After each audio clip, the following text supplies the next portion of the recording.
literally stand in harm's way to protect the homes and people of San Jacinto and Montgomery County. We witnessed it ourselves. We saw how people were responded to the evacuation. Over 900 homes were evacuated.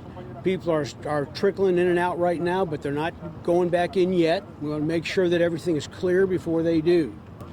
But I have to tell you, our first responders, what they did last night was nothing short of remarkable in protecting people, assets, and infrastructure. I'll tell you also, as we viewed some things of some of our law enforcement people, literally chasing down horses and cattle, lambs, actually taking them and putting them in our container vehicles and taking them to various places around the county. So the people have responded well, and we're moving in the right direction. And at this time, with us here today, you see there's a number of people here. Commissioner Matt Gray is over Precinct 4. This is his area right here. He serves on the Commissioner's Court of Montgomery County with me. Commissioner Gray, come on up and talk to us and tell us about what's going on. Thank you, Judge. As Judge stated, I'm Commissioner Matt Gray over East Montgomery County. And this thing kicked off. Immediately, we got great support from across county lines, across precinct lines. We're so thankful for our partnerships throughout the state. Over my shoulder, we've got state reps, other commissioners, and people who have come out just to help and offer support. As the judge stated, we had a lot of animal intake, so we rescued and got out in the neighborhood of 60 to 80 head of cattle, horses, sheep, lambs, goats, all that good stuff. We opened up shelters in record time, up 59 in my precinct, and did a mandatory evacuation. The first responders, ESDs, these guys have done an excellent job on the fire containment. They've got this thing batted down as long as the weather cooperates. We're expecting this thing to lay down, and hopefully they'll have some good news on when people can return to their homes and settle back in from this very unfortunate experience and incident. I'm going to introduce now our Director of the Office of Emergency Management, Mr. Jason Millsap. Jason, if you'd like to step up and give us an update and an overview of what you guys are experiencing as well. From Montgomery County and San Jacinto County's perspective, as the judge and the commissioner alluded to, we still have about 900 homes that have been evacuated that are going to remain in that situation right now, as we are expecting a command briefing a little later this afternoon with the Forest Service, where we will determine whether it would be safe or not to let folks back in their home. So we asked the press to stick around for a couple hours just in case we have other announcements to make. Additionally to that, we, as the judge mentioned, we have had several instances overnight last night where fire crews were literally standing in harm's way without regard for safety for themselves, building lines of protection around homes, and had many success stories to talk about. Unfortunately, through reconnaissance today, we did find one structure that we were unaware of that did burn. It is in San Jacinto County. The cause of that fire and that damage is still under investigation, but it is as a result of this wildfire. And so to talk more about fire operations, I want to introduce Fire Chief Jason Oliphant. Chief Oliphant. Thank you. So just recap on what's already been said. We have fire crews working in the area, heavy first responder presence right now. So if you're in the area, be vigilant, be careful. There's a lot of extra traffic out here right now. We just need to have precaution in traveling the roads out here. A lot of construction's going on in this area, so just be safe. Fire crews, I can't speak. They have done an amazing job over the last about 24 hours. And with that, I'm going to pass it on to Assistant Chief Mizrahi. Assistant Chief Josh Mizrahi with the Texas A&M Forest Service. After a preliminary origin and cause investigation into this fire conducted by the Texas A&M Forest Service law enforcement, we can say we can attribute the cause of this fire is to a prescribed burn. We're not going to release any information as far as to the names to the folks involved in that. We'll say that there is an investigation surrounding the circumstances of that prescribed burn. If there's any criminal charges that come out of that investigation, we'll refer that to the San Jacinto County District Attorney's Office. That's all I have at this time. Questions? Yeah. So at this time, if questions, ask. Yes. This structure that was burned, was that a home or It was a home.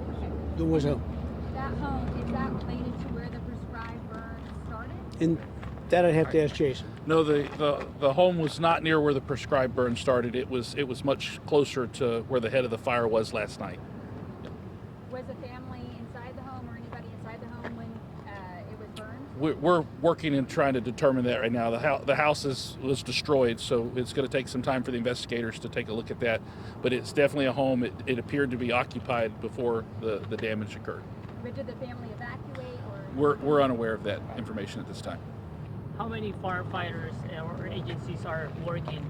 We probably have 130 to 140 total, all the organizations that are out here, to include the Forest Service, Department of Public Safety, the Montgomery County Sheriff's Office from San Jacinto County. We've got the commissioners groups with the Constable's Office from Precinct 1. And by the way, Commissioner Walker is here from Precinct 1.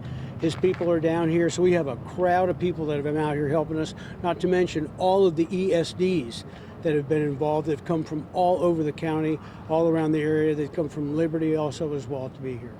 Judge, you kind of talked about it already, but talk about how much of a difference it's made to have this big of a collaborative effort for this big fire.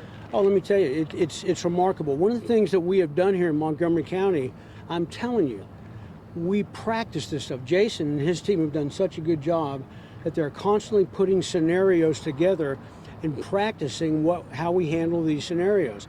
Montgomery County was out here, they set up the command trailer, and from that point forward, boom, boom, boom, everything just fell into place. And then you have our commissioners are in sync with what we're doing in emergency management.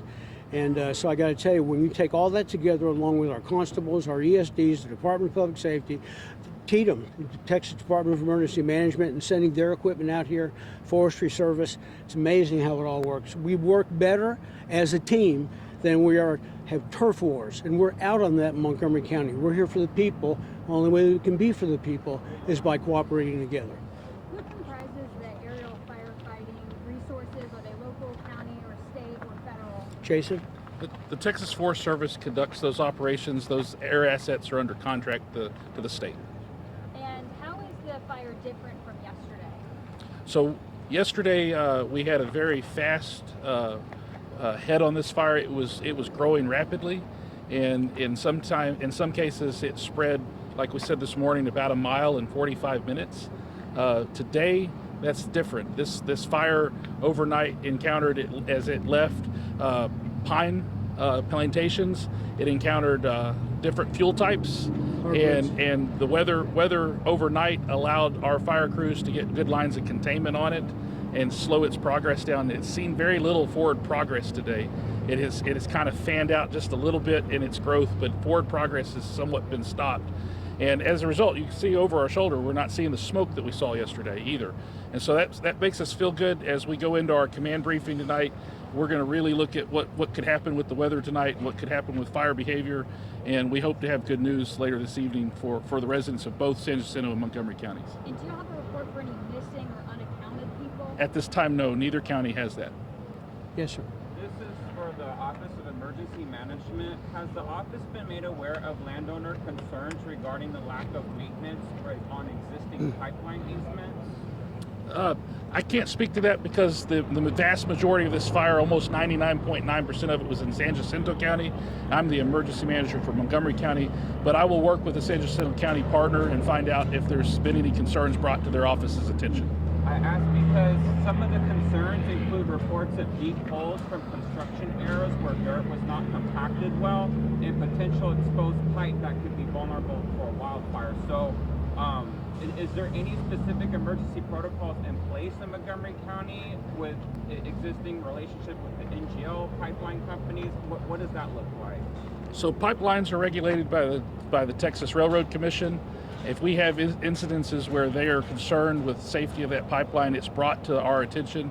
In Montgomery County, we don't have no such incidents of that kind.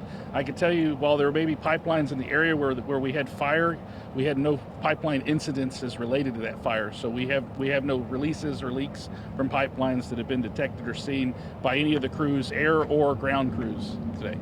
Does your office work with PHMSA as well? My office does not. I cannot speak to San Jacinto County's office. Judge, I have a question for you. Yes. I know that the prescribed burn is under investigation. Yes. But do you have a message to the community when it comes to wind concerns and prescribed burns? First of all, the prescribed burn was something that he was authorized to do the prescribed burn, and he even came up with a plan that he submitted to the Forestry Service. So we're concerned about how that all worked in relationship to this. There's lots of unknowns that take place even when you do submit a plan.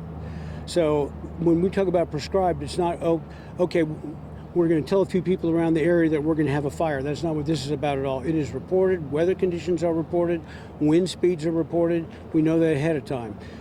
Am I correct on that? So you certainly can come on up here and share a little bit about that if you'd like to. That's correct. Yeah. Judge, you had talked about the winds dying down. I guess what's the chief concern when it comes to the weather forecast going into tonight and the rest of the week? Well, so far, we were expecting the winds to really dial up between 1 and 4. The fact of the matter is, when you guys were out here a little while ago, you saw how windy it was. But look at where we're at right now. The wind has not gone away, but it has definitely significantly dropped. The advantage of that is you're not going to have these gusts that are going to feed the flames and create these plumes over the top of the trees that spread embers everywhere. So what we have here is a good conditions to get these to the ground and fix it on the ground. Also, this has come from these pine forests now into hardwood areas. So that's a different animal as well. It doesn't burn as quick like it would in these brand new pine forests that we have. So a lot of these guys that had these pine forests, these pine plantations, man, they're destroyed. And can you explain real fast just which areas still remain evacuated right now? Want to do that, So Jason? as of right now, it's the Lee Turner area of San Jacinto County, Lee Turner Road, and any subdivision or road associated or attached to that road. And then in Montgomery County, it's the very northern portion of North Duck Creek Road and the attached roads and subdivisions to that area as well. And how many acres have burned so far and the containment? Just shy of 2,400 acres. And what's the containment? It's at 20% officially at this time. All right. Thank y'all very much. We appreciate y'all coming out. We're here. We're going to stay here until it's over. Thank you. When can we expect another update? Our command briefing and stuff will be in about an hour or so, and so I would expect something hopefully before 6 o'clock. Yeah. Thank you. Yeah. One way or another, I'll come out and say whether we need to have an announcement or not. So, okay.